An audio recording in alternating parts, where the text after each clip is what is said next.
Wassalatu wassalamu ala Rasulillah Muhammad ibni Abdullah wa ala alihi wa sahbihi wa mawalah.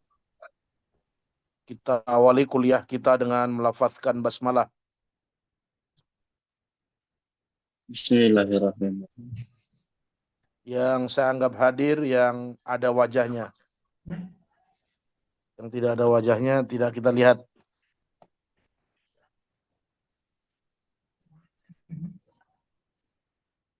Yang perlu disiapkan itu buku, pensil, bukan peci.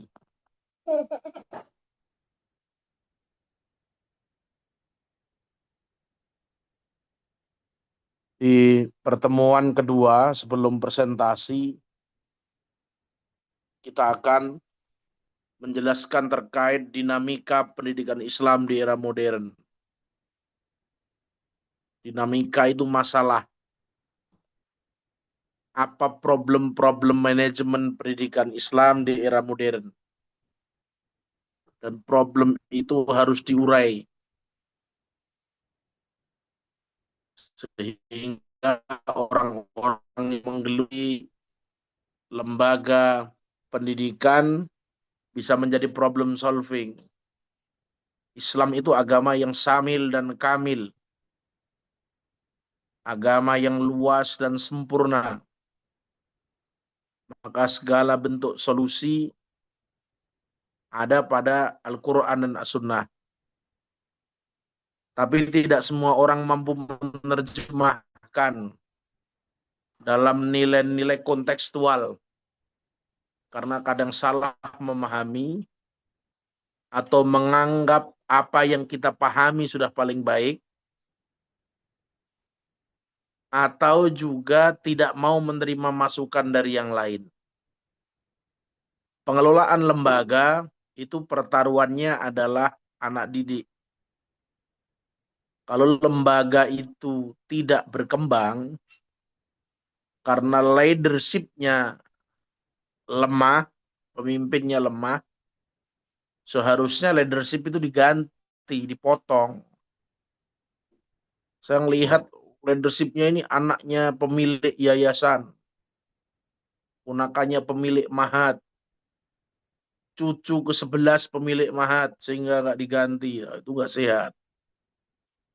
Jadi lembaga pendidikan Islam itu harus memiliki inovasi dan tujuan dalam membangun konsep pengembangan. Itu suaranya, kuliahnya berdekatan sehingga suaranya mengembang.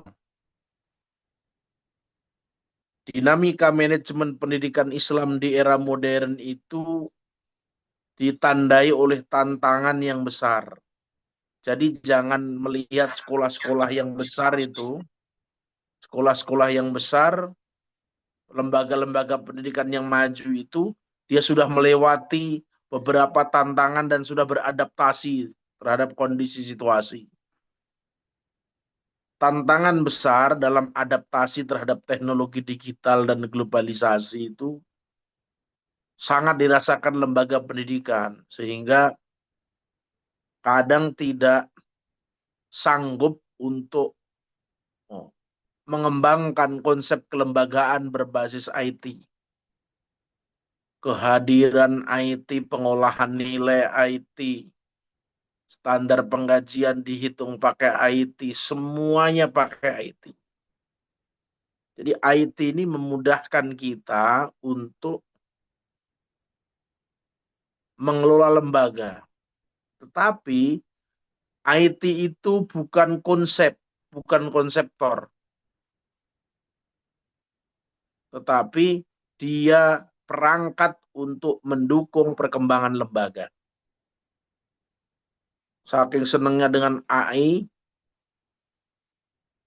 mufasir saja sekarang pakai internet, kan repot. Padahal ada kaidah-kaidah ilmu yang harus dimiliki oleh mufasir. Akhirnya sekarang mufasir itu ngajinya hanya satu kitab, itu juga fi Google-lihim, dan merasa yang paling hebat.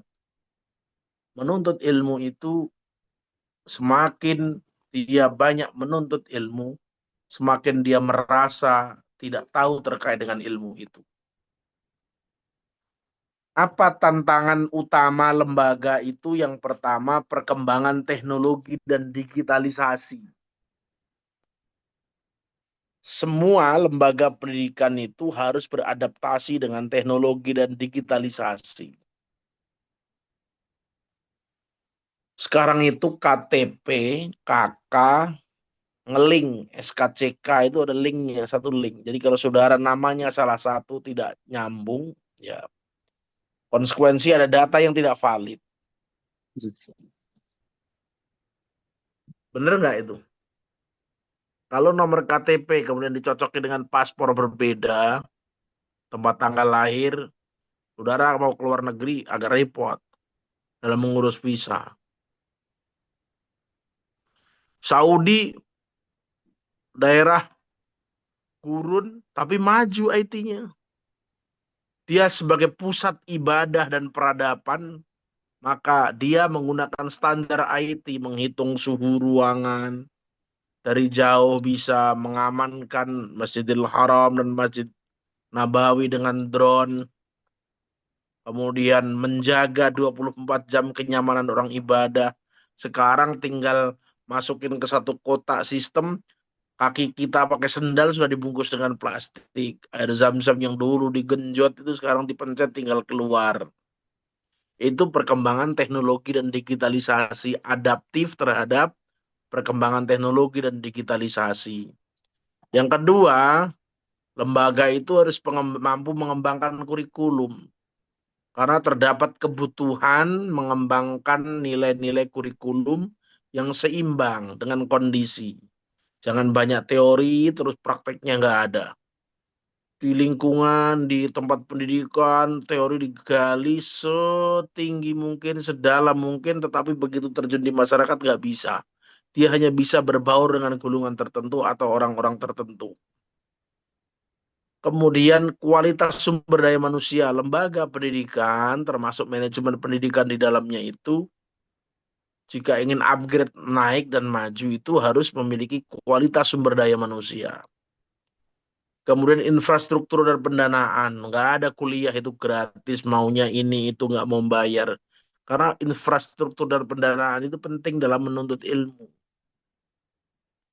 Kan kata Imam Ali, menuntut ilmu itu perlu beberapa konsistensi. Salah satunya ya memang dengan biaya. Karena itu bagian dari keberkahan kita menuntut ilmu itu ya biaya itu. Kemudian gaya kepemimpinan. Bagaimana orang itu memimpin, bagaimana orang itu mampu mengakomodir lembaga, bagaimana orang itu mampu diterima di segala lini, itu namanya gaya kepemimpinan. Solusi dan implementasinya apa? Adopsi teknologi, belajar IT, pengembangan profesionalisme guru, ada pelatihan. Guru dilatih, ada pembiayaan pelatihan guru. Setiap anggaran yang disisihkan untuk rancangan anggaran pendapatan belanja sekolah, itu ada persentase untuk profesionalitas guru atau peningkatan profesionalitas guru. Pengembangan profesionalitas guru, pelatihan, diklat, bahkan sampai ke rehla. Itu penting. Orang suruh kerja terus pagi sampai sore, temu di rumah bermasalah, besok balik lagi kerja. Akhirnya dia merasa jadi robot dan tidak ada inovasi karena dia mendapatkan waktu dari waktu ke hari itu inovasi apa? Ya seperti biasa saja.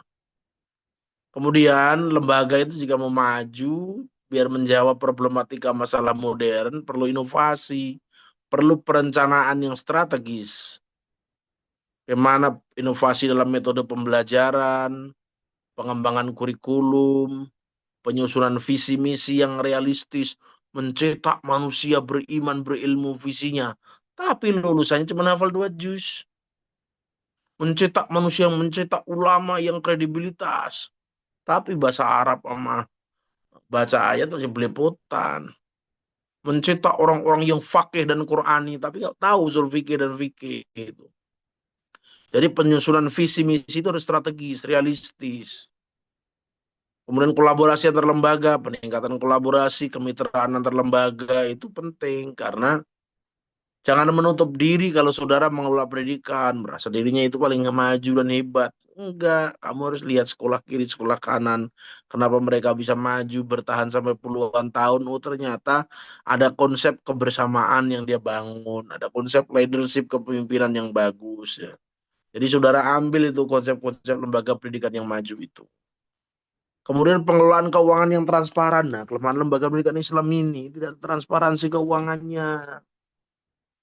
Di mana titik pengembangannya, apa yang dikembangkan, rancangannya, bagaimana prosentase untuk pelatihan guru, bagaimana prosentase untuk peningkatan kualitas siswa berapa, kemudian pengembangan sarana prasarana berapa, kemudian saving untuk lembaga berapa, itu diatur dalam standar pengelolaan keuangan. Tapi kalau standarisasinya tidak ada, transparansinya nggak ada, yang terjadi adalah lembaga hanya akan berjalan apa adanya. Makanya saya sampaikan kadang membuat perencanaan, tapi yang dilaksanakan itu beda dengan yang direncanakan. Dengan menerapkan solusi-solusi tadi, manajemen pendidikan Islam itu diharapkan dapat meningkatkan efektivitas, efisiensi, sehingga mampu menjawab permasalahan global. Menghasilkan generasi yang cerdas, berbudi, pekerti, berkarakter, dan memiliki akhlak serta adab yang baik. Itu terkait dengan dinamika lembaga pendidikan Islam modern, maka saudara perlu banyak memahami, perlu banyak mendalami terkait dengan hal ini. Kemudian di era-era modern ini, problem-problem terus bertambah karena kan pendidikan itu upgrade terhadap kondisi dan situasi zaman.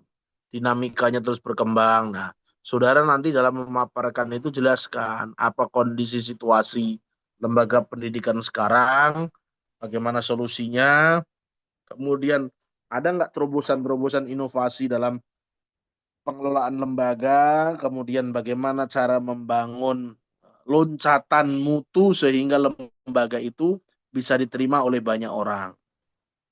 Ini kan kendala sekarang, lembaga ini diterima oleh sekat-sekat masyarakat tertentu. Padahal kalau lembaga itu, namanya lembaga pendidikan Islam itu, ya harus mengakomodir semua umat Islam.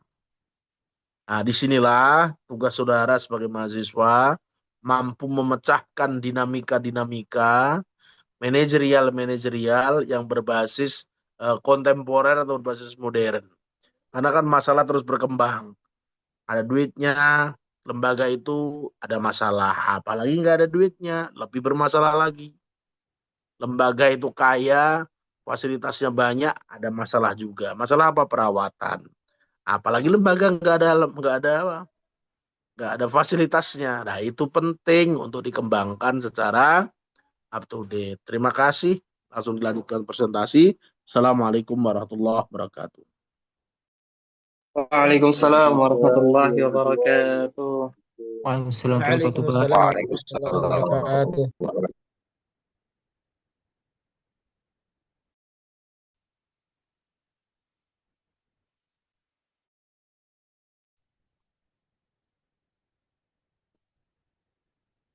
Assalamualaikum ya ikhwah.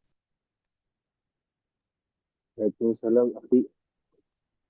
Waalaikumsalam warahmatullahi Waalaikumsalam. Waalaikumsalam. Baik, Waalaikumsalam. Allah kami dari kelompok 2 akan mempresentasikan sebuah makalah yang berjudul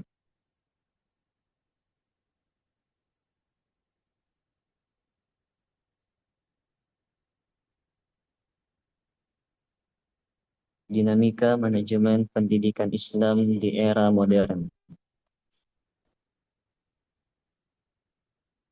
Baiklah teman-teman sekalian, untuk mempersingkat waktu, langsung saja kita memasuki ke pembahasan yang pertama, yaitu konsep manajemen pendidikan Islam.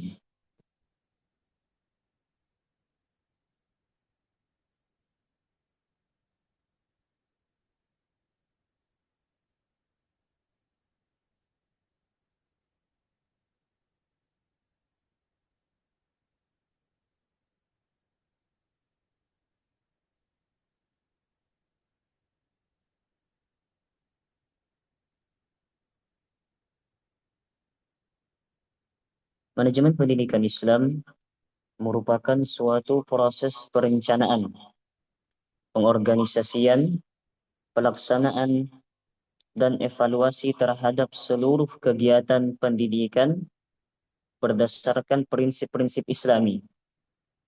Dalam perspektif Islam, pendidikan tidak semata-mata bertujuan mencetak tenaga kerja terampil, tetapi juga lebih luas lagi, yaitu membentuk manusia yang beriman, bertakwa kepada Allah Subhanahu wa taala, serta mampu mengelola kehidupan sesuai syariat.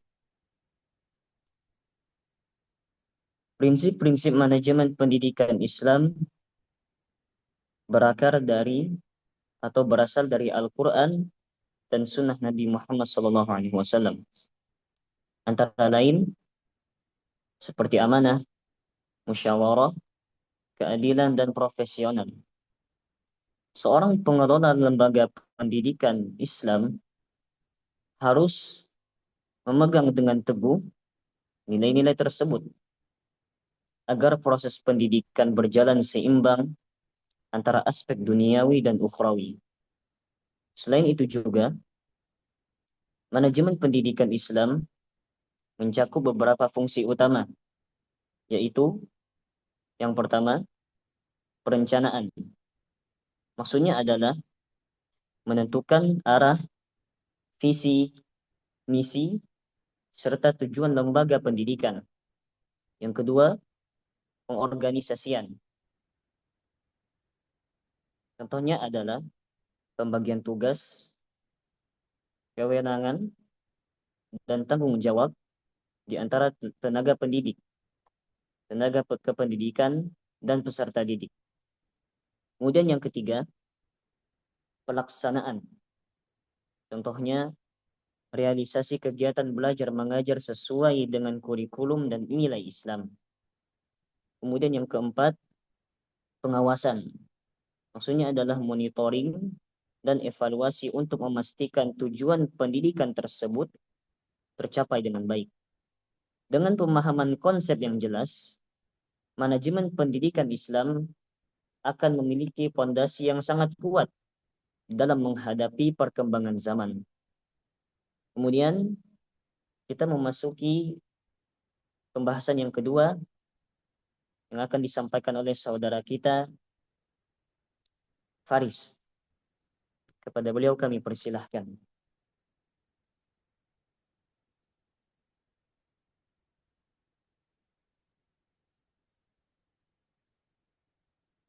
Akhina Faris, apakah saat ini Anda bersama kita?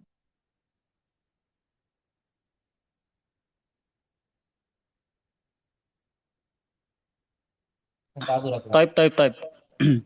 Faris mujud. Tolong dilanjutkan pembahasan yang kedua, yaitu dinamika manajemen pendidikan Islam di era modern. Akhina Faris. Taib, terima kasih atas kesempatan meluangkan waktu untuk mendengarkan suara saya. Langsung aja kita mulai. Oke. Dengar. Dinamika di era modern. Yang pertama, modernisasi kurikulum agama ditambah sains dan teknologi.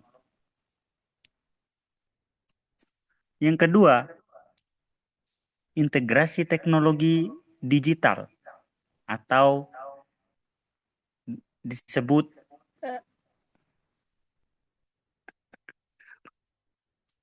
learning atau AI atau aplikasi. Yang ketiga, perubahan kepemimpinan atau lebih demokrasi dan partisipatif.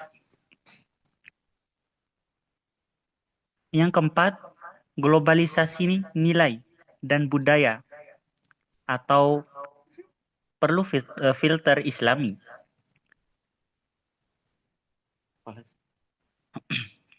Dan bab selanjutnya,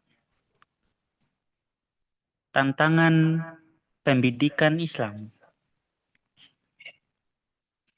Yang pertama, keterbatasan akses dan fasilitas teknologi. Yang kedua, kualitas SDM pendidik masih beragam. Ketiga, kompetisi global dengan lembaga internasional. Yang keempat, degradasi moral generasi muda akibat arus globalisasi. Baik, cukup Saudara Faris. 6. Untuk terima kasih atas penyampaiannya. Syukron. Kemudian Kocak lu kita tahu aku.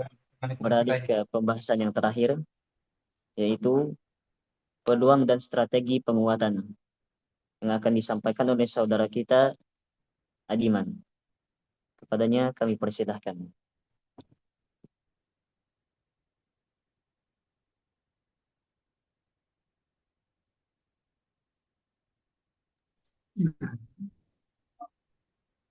Saudara Adiman, apakah Anda mendengar suara kami? Ya, silakan. Langsung saja di sini kita masuk ke poinnya. Peluang dan strategi penguatan. Meskipun menghadapi tantangan, pendidikan Islam juga memiliki peluang besar. Di antaranya, yang pertama, meningkatnya kebutuhan masyarakat terhadap pendidikan berbasis agama. Kemudian yang kedua, dukungan pemerintah terhadap moderasi beragama dan pendidikan Islam. Yang ketiga, perkembangan teknologi digital yang dapat dimanfaatkan untuk dakwah dan pembelajaran. Strategi yang dapat ditempuh untuk memperkuat manajemen pendidikan Islam antara lain, yang pertama, meningkatkan kualitas guru melalui pelatihan profesional berkelanjutan. Kemudian yang kedua, mengintegrasikan kurikulum keislaman dengan sains dan teknologi. Kemudian yang ketiga, memperluas jaringan kerjasama dengan lembaga internasional. Dan yang keempat, memanfaatkan media digital untuk pembelajaran dan dakwah Islam. Baik, terima kasih Saudara Adiman atas penyampaiannya. Baiklah teman-teman sekalian, sebelum kami membuka tanya jawab, ada sebuah kesimpulan yang akan saya sampaikan dari makalah ini. Kesimpulannya adalah manajemen pendidikan Islam merupakan upaya sistematis dalam mengelola lembaga pendidikan berdasarkan nilai-nilai Islami. Dalam era modern, manajemen pendidikan Islam menghadapi dinamika yang kompleks, baik berupa tantangan maupun peluang. Tantangannya seperti kesenjangan teknologi, degradasi moral, dan kompetisi global harus diantisipasi dengan strategi yang tepat. Peluang yang tersedia seperti meningkatnya kebutuhan masyarakat terhadap pendidikan Islam dan dukungan teknologi harus dimanfaatkan secara optimal. Dengan manajemen yang baik, pendidikan Islam akan mampu melahirkan generasi yang berilmu, berakhlak, dan berdaya saing global. Baiklah teman-teman sekalian, sekian yang dapat saya sampaikan dari presentasi makalah ini. Dan bagi teman-teman sekalian yang memiliki pertanyaan, kami persilahkan. Dan pertanyaannya kami batasi dengan 3 buah pertanyaan saja. Silakan teman-teman sekalian. Muskilah. Oh, benar.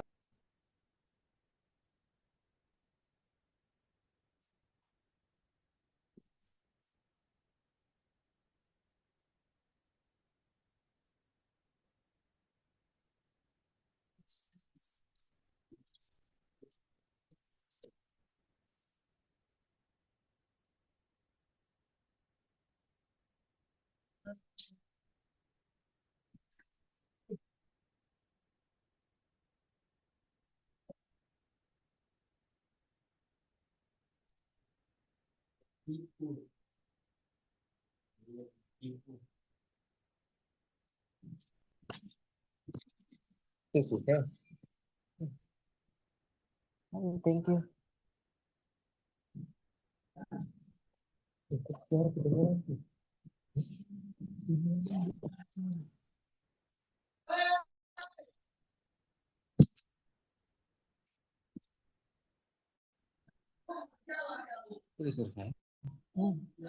Dengar sih.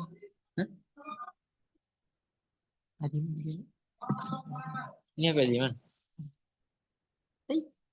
Dengar suara.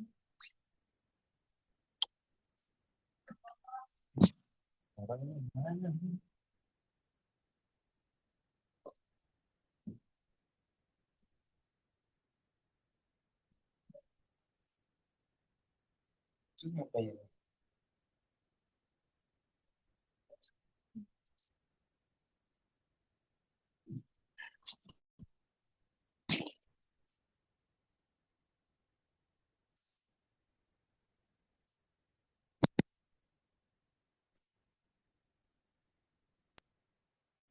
Baik teman-teman sekalian, saya akan menjawab pertanyaan yang kedua dulu ya. Pertanyaannya adalah, menurut antum, cara untuk mengatasi guru atau pengajar yang gaptek dan dia ngotot nggak mau ikut tren, bagaimana? Jadi caranya adalah dengan mengajak secara halus dan hormat.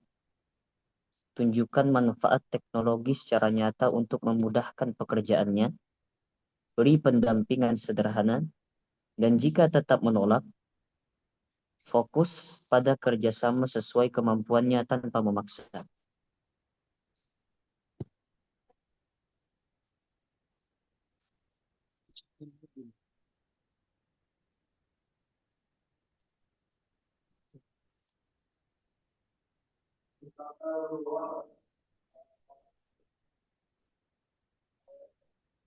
Tolong berikan saya jawaban.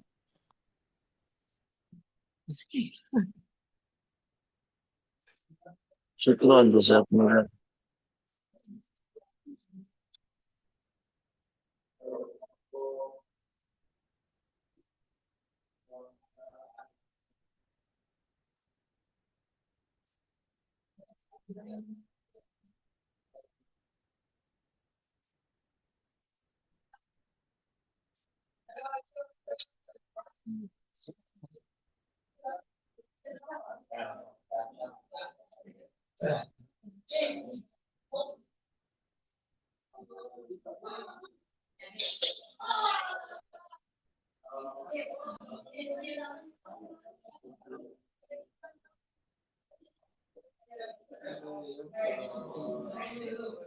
Kemudian kami akan menjawab pertanyaan dari saudara Ustadz Hafid. Soalnya adalah, bagaimana manajemen pendidikan Islam bisa merespon krisis moral akibat pengaruh globalisasi dan media digital tanpa terkesan menutup diri dari perkembangan zaman? Jawabannya adalah, manajemen pendidikan Islam dapat merespon krisis moral akibat globalisasi dan media digital dengan mengintegrasikan nilai-nilai Islam ke dalam kurikulum dan kegiatan pendidikan secara kontekstual, memanfaatkan teknologi secara bijak sebagai media dakwah dan pembelajaran, serta membangun karakter peserta didik melalui keteladanan, pembiasaan, dan penguatan akhlak.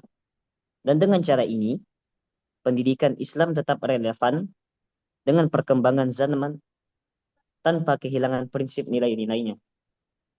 Sekian, Ustaz Hafid. Ustaz.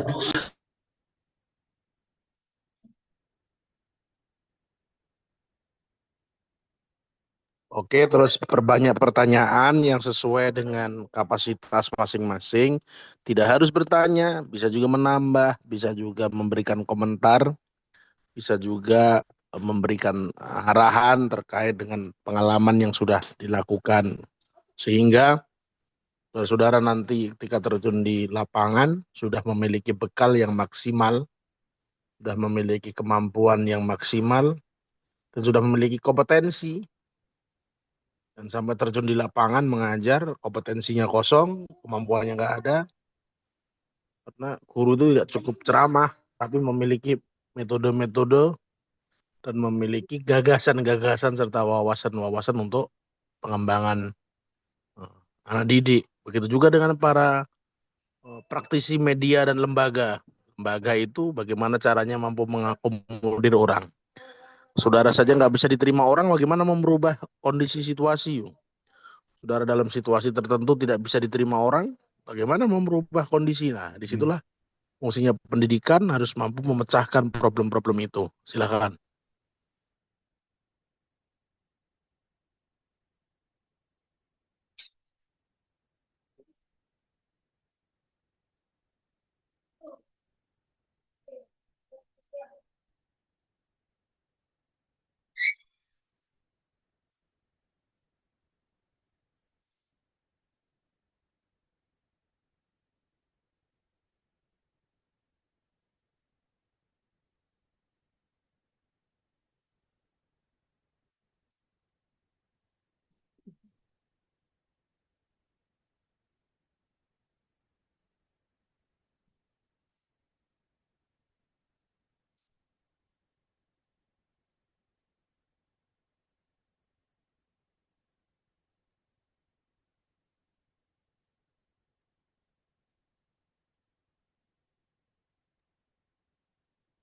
Baik teman-teman sekalian, sebelumnya saya mohon maaf jika ada kekeliruan ataupun kekurangan, mohon dimaklumi dan dimaafkan. Dan untuk pertanyaan yang pertama, saya mohon maaf saya masih belum bisa menjawab dikarenakan keterbatasan pengetahuan saya. Jadi mohon dimaklumi. Baik teman-teman sekalian, kita akhiri pertemuan kali ini dengan doa kafaratul majelis. Subhanakallahumma wa bihamdika asyhadu an la ilaha illa anta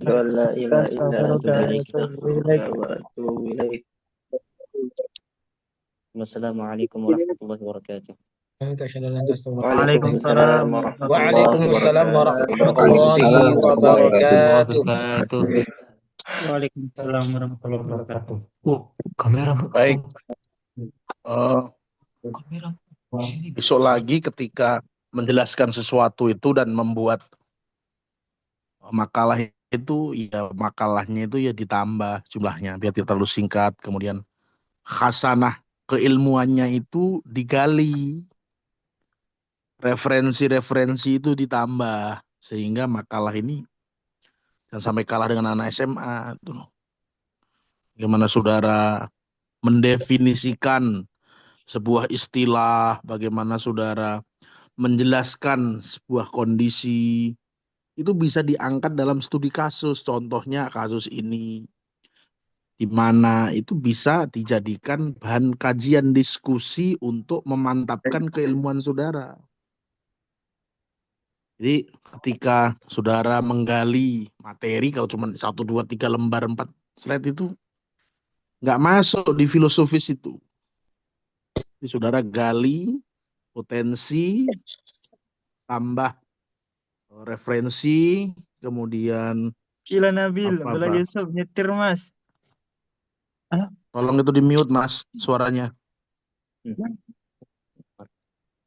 Dalam saudara menggali materi, membangun potensi itu penting. Saudara kuliah saja sambil nyetir begini, apa yang saudara dapatkan itu? Kemudian saudara bertanya itu bisa memperdebatkan situasi kondisi, bisa menambah kasus-kasus, atau bisa memberikan penjelasan terkait dengan apa yang disampaikan, sehingga mahasiswa itu nanti kritis, paham terhadap kondisi dan situasi. Dan sampai kayak orang kajian ini mendalami wawasan akademik, bukan kajian, tapi bagaimana membangun perspektif. Bagaimana mahasiswa itu cerdas, mahasiswa bisa memecahkan masalah, mahasiswa menambah wawasan keilmuan, ya baca buku, Iqra, kemudian baca literatur, baca maraji, terkait dengan apa yang sudah ada presentasikan. Kalau udah gitu, yang bikin 2 orang, dapatnya juga dari ChatGPT, ya susah. Saudara nggak maju, begini-begini aja. Gimana mau memajukan lembaga, orang saudaranya nggak maju. Nah, jadi begitu ya. Terima kasih. Kita tutup dengan hamdalah. Alhamdulillahirabbil alamin. Dan sebagian sudah saya cek absennya, tolong absen tepat waktu dan diisi absen dari kampus. Yang hanya ikut 15 menit di belakang itu tidak usah diabsen. Terima kasih. Assalamualaikum warahmatullahi wabarakatuh. Waalaikumsalam. Waalaikumsalam warahmatullahi wabarakatuh, Pak. Assalamualaikum wabarakatuh. Waalaikumsalam. Amin, Syekh. Waalaikumsalam. Rauf ganteng. Mada Isane. Ustaz Yusuf. Oke. Bisa Insan. Di sana. Apa? Jalan HP sudah. Halo. Halo HP. Manu ramatannya. Lah, Kak.